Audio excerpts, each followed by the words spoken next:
Bonjour ou bonsoir, dépendamment du fuseau horaire dans lequel vous vous trouvez. Je m'appelle Christina Olengue et l'opportunité m'est donnée de pouvoir parler sur cette plateforme du thème la dépression. Ça fait quelques années que la dépression est revenue ou est devenue à la mode, si je peux le dire comme ça. C'est un sujet dont on parle plus souvent. La dépression ou trouble dépressif est un sentiment de tristesse. C'est pas une tristesse là comme le genre de tristesse que tu as lorsqu'on vient de délibérer que tu n'as pas réussi, mais c'est une tristesse qui, suite à un événement X, ne passe pas. C'est une tristesse qui reste. Donc, c'est-à-dire que tu viens par exemple de recevoir une mauvaise nouvelle. Après quelques jours, on se dit normalement ça doit passer, mais pour le cas d'une personne qui déprime, cette tristesse-là s'installe. Au lieu d'être passagère, elle ne passe pas, elle s'installe et rend toutes les activités quotidiennes de la vie difficiles. Une personne qui déprime a du mal à exécuter les choses que d'autres personnes diraient faciles. C'est facile de se réveiller, d'aller se laver, c'est un geste très élémentaire, mais pour la personne qui déprime, rien que descendre de son lit, c'est difficile. Se laver, c'est difficile. Manger, c'est difficile. En fait, la personne qui déprime perd le goût aux choses, aux activités simples de notre quotidien. Elle perd l'intérêt pour les choses de la vie. La personne qui déprime est simplement dans un trou noir. Elle sent comme si les autres ne la comprennent pas. Et elle non plus ne comprend pas les autres. La dépression pousse souvent, je pense, à 99% des cas à l'isolement. Parce que c'est même ça le but même de la dépression, c'est de vous couper des autres, rendre les activités quotidiennes difficiles afin que vous restez seul, vous vous repliez sur vous-même. Être en dépression ou être dépressif, c'est comme vivre en autarcie, c'est-à-dire replier sur soi-même sans l'apport des autres. Et lorsqu'on est seul, bien évidemment, on se rend compte de l'inutilité de la vie. On trouve que rester avec les gens, c'est très inutile. Travailler, pourquoi faire? Penser au lendemain, pourquoi faire? Penser à l'avenir, pourquoi faire? Et une erreur que nous faisons souvent, c'est qu'on a tendance à confondre la dépression avec une déprime passagère. J'entends souvent les gens dire, suite à une tristesse, suite à un sentiment d'inconfort, dire « Ah, je suis en train de déprimer ». Je ne suis pas en train de minimiser les chocs ou les déprimes passagères ou les événements durs qui arriveraient aux uns aux autres, mais je suis en train de dire que la dépression est beaucoup plus profonde que ça. La dépression, ce n'est pas une tristesse passagère. La dépression, ce n'est pas une déprime, c'est pas un sentiment que tu peux décider toi-même d'ailleurs d'en sortir. La dépression, c'est beaucoup plus profond que ça. La dépression, j'ai envie de dire, ça te prend les tripes. La dépression, ça t'empêche d'exécuter les choses simples de la vie. Je me répète, je sais, mais c'est vraiment la définition la plus triviale que je peux donner de la dépression. Donc ça commence avec un sentiment de tristesse ou un choc qui peut vous être arrivé. Et normalement, c'est censé passer. Vous ressentez la douleur, peut-être parce que vous avez repris de classe, ou vous ressentez la douleur parce que vous avez un gouma. Ces sentiments sont censés être passagers. Donc, vous ressentez, et puis après, un jour, vous refaites, quoi, et puis vous continuez. Mais lorsque ces sentiments de tristesse s'installent et commencent à gêner la vie, tel que je l'ai dit, ça commence à vous empêcher d'exécuter les gestes quotidiens de la vie, ça devient un état dépressif. Vous tendez ou vous êtes en plein début de dépression. Et la dépression, c'est vrai que ça se passe dans la tête, mais ça se ressent au niveau de notre corps. Donc vous avez des insomnies, vous n'arrivez plus à dormir. Et lorsque vous n'arrivez plus à dormir, vous êtes fatigué la journée. Donc vous ne voulez pas vous sortir de votre lit. Vous n'arrivez pas à être à votre plein potentiel au niveau de votre travail. Vous n'arrivez pas à vous concentrer sur vos activités. Certains deviennent boulimiques, c'est-à-dire ils mangent beaucoup. D'autres deviennent, c'est plutôt le contraire, deviennent anorexiques, c'est-à-dire ils mangent peu ou pas du tout, ou même se font vomir. Et certains en développent la peur de la foule. Ils n'ont plus envie de voir les gens, ils ont peur de voir des gens. D'autres font des sueurs froides, c'est-à-dire que la personne fait des crises d'angoisse carrément. La personne se met à respirer vite, à trembler, à avoir des grosses sueurs. Et tout ça, c'est des symptômes qui sont partis du symptôme que vous aviez au préalable dans votre tête. Et finalement, ça se manifeste dans votre corps. Et lorsque vous atteignez ce stade-là, il est important, voire même impératif, de pouvoir chercher l'aide qu'il faut afin de vous sortir de cet état-là. En parlant de chercher l'aide, je le conçois bien dans nos sociétés africaines que parler de dépression est très... On est très vite mal vu.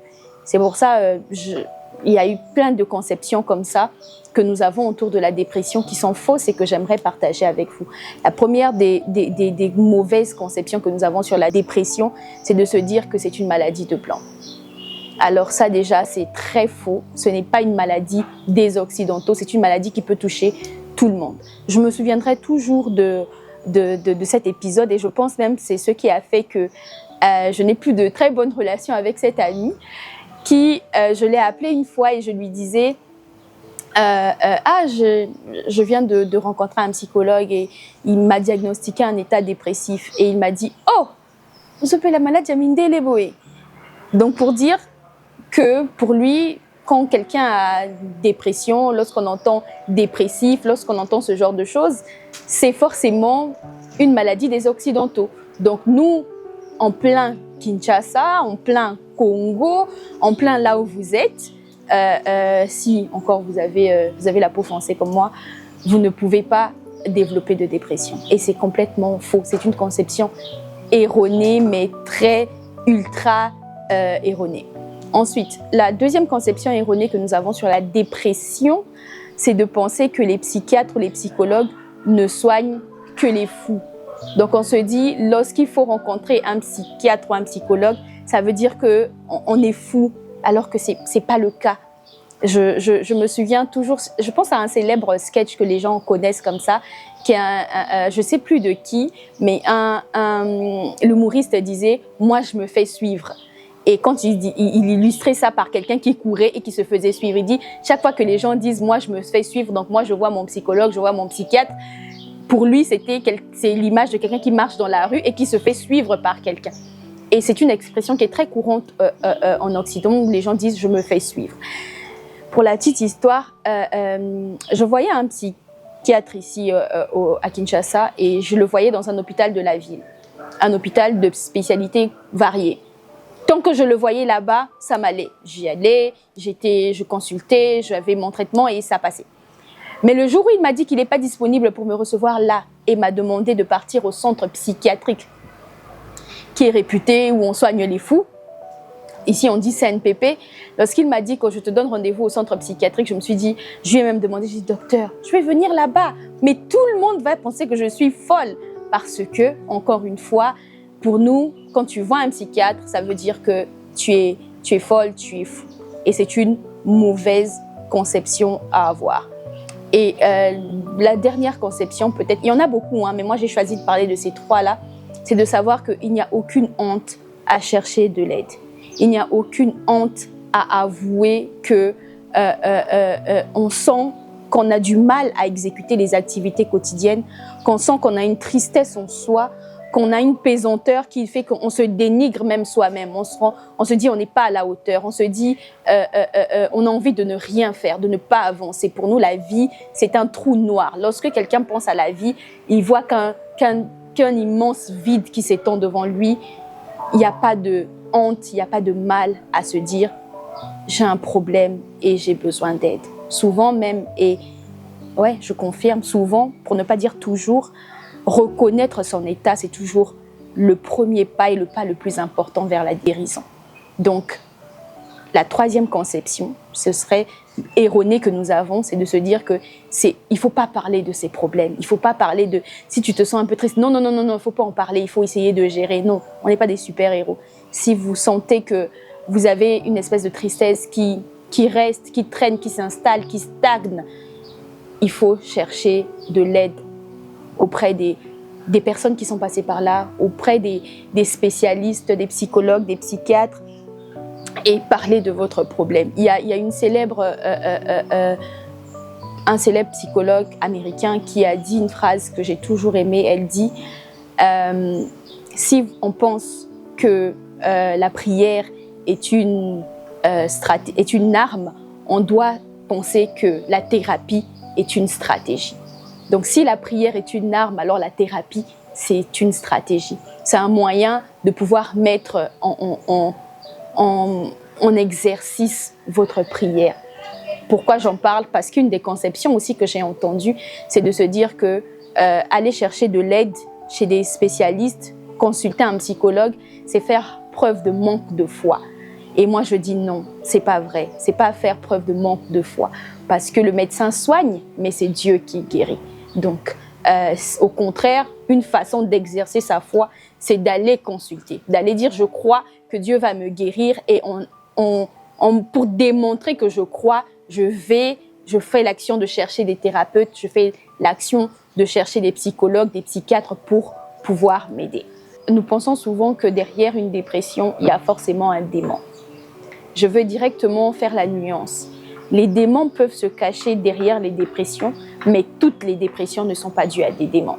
Donc il faut savoir faire la part des choses et chercher l'aide qu'il faut selon la solution, selon le problème qui se présente. Ainsi que vous soyez dans une déprime passagère, que vous soyez dans une dépression déjà installée, c'est-à-dire que vous êtes en plein dans un trouble dépressif déclaré, que vous soyez dans un postpartum difficile ou tout autre trouble mental, parce qu'on parle souvent de dépression, mais à côté de la dépression, il y a plein d'autres troubles mentaux qui existent. Je pense qu'il est impératif que vous en sortez. Et si vous avez pris le temps de regarder cette vidéo et que vous êtes dans cette situation, je pense que vous avez envie de vous sortir de cette situation-là. Voici 3 raisons pour lesquelles vous devez continuer à chercher tous les moyens pour pouvoir sortir de cette situation. La première des raisons, c'est qu'il n'y a pas de santé sans santé mentale. Lorsque vous avez un trouble qui affecte votre tête, ça finit par se ressentir dans votre corps. Vous avez l'impression seulement que vous êtes seulement triste, donc votre corps, ça va, vous êtes en bonne santé. Mais au fur et à mesure que cette tristesse ne sera pas traitée, qu'elle va s'installer, qu'elle va stagner, les effets de cette tristesse vont se ressentir dans votre corps. Les répercussions de votre mental seront toujours visibles dans votre corps. Donc les répercussions de votre mental finiront par être visibles. C'est mieux dit comme ça. Les répercussions de votre mental finiront par être visibles tôt ou tard dans votre corps. D'une manière ou d'une autre, vous allez constater l'état de votre santé dans votre corps. Les Grecs le traduisaient par cette célèbre maxime où on dit mens sana in corpore sano. Bon, ceux qui ont fait littéraire là, ne me lapidez pas encore, s'il vous plaît. Je voulais juste dire la phrase où on dit un esprit sain dans un corps sain. Je pense que c'est ça. Donc, pour dire que autant votre mental va bien, autant votre corps aussi ira bien. Donc, il n'y a pas de santé sans santé mentale. Vous devez vous sortir de là. La seconde des raisons, c'est que déprimer vous fait consommer les grains dans le présent, de sorte que vous manquez de récolte dans le futur. Lorsque vous déprimez, vous êtes borné. Vous ne pensez qu'au présent. Vous ne pensez que maintenant. Vous vous dites maintenant, je suis dans cette situation, je n'ai pas envie de faire ça, je n'ai pas envie de faire ça. Vous n'arrivez pas à voir le bout du tunnel, si je peux le dire comme ça. Donc, tellement vous n'avez plus d'intérêt, cela se voit, cela se vit dans la façon dont vous vous donnez aux activités quotidiennes. Si par exemple, vous êtes un étudiant, si vous déprimez, cela va se traduire dans la façon dont vous donnez dans l'exercice de vos études. Enfin, si je peux dire ça comme ça. Comment vous vous appliquez dans vos études. Et vous allez moins vous appliquer, ce qui fait que votre réussite, vous n'allez peut-être pas réussir. Et vous aurez dans le présent consommé tous vos grains pour le futur. Donc, déprimer sabote en quelque manière votre futur. Donc, c'est important de sortir de la dépression. La troisième raison que je veux partager avec vous, pour laquelle il est important, voire même urgent, de sortir de la dépression, c'est que le passé est dépassé. L'événement traumatique qui s'est passé et qui vous a plongé dans cette espèce de tristesse est déjà dépassé. Il faut que vous ayez le courage d'accepter votre nouveau normal. C'est-à-dire que oui, vous avez eu un gourmand, oui, vous avez perdu vos parents, oui, tout ce qui s'est passé, c'est réellement passé, mais maintenant, il est de votre responsabilité de tourner la page et d'avancer. Il est de votre responsabilité de vous dépasser et de pouvoir travailler pour un futur meilleur. On dit la seule chose qui ne change pas, c'est sous le soleil, c'est le changement lui-même. Parce que chaque fois, le monde change. Regardez autour de vous. Vous-même, vous n'êtes même pas la même personne que vous étiez il y a quelques années. Le monde change et vous-même, vous changez. Donc, nous devons guérir de notre passé, accepter où nous sommes et assumer ce qu'on a fait pour pouvoir oser prétendre à un futur différent. Le passé est dépassé et c'est à nous maintenant de pouvoir prendre les actions pour un futur meilleur. J'ai souvent l'habitude de dire le passé demeure, mais il ne scelle pas l'histoire. Oui, tout ça vous est arrivé, tous ces événements tristes peut-être vous sont arrivés, mais ça n'a pas scellé votre histoire. Vous pouvez toujours décider d'un futur différent là où vous êtes. Si vous avez suivi cette vidéo jusqu'à cette minute, c'est peut-être parce que vous avez un postpartum difficile. Peut-être que vous connaissez des personnes dépressives, peut-être que vous-même vous êtes dépressif ou vous avez toujours eu envie de simplement vous renseigner, en connaître plus sur le sujet. Peu importe votre situation, d'abord je voudrais vous dire merci. Et si vous faites partie des personnes qui sont concernées par le sujet, je voudrais vraiment de tout cœur vous demander de faire le nécessaire pour vous en sortir. Que cette tristesse que vous ressentez, que ce vide que vous voyez s'étaler devant vous sans fin ne vous aveugle pas. Vous êtes utile, vous avez de la valeur. Peu importe ce qui vous est arrivé, votre futur est devant. Merci de m'avoir regardé.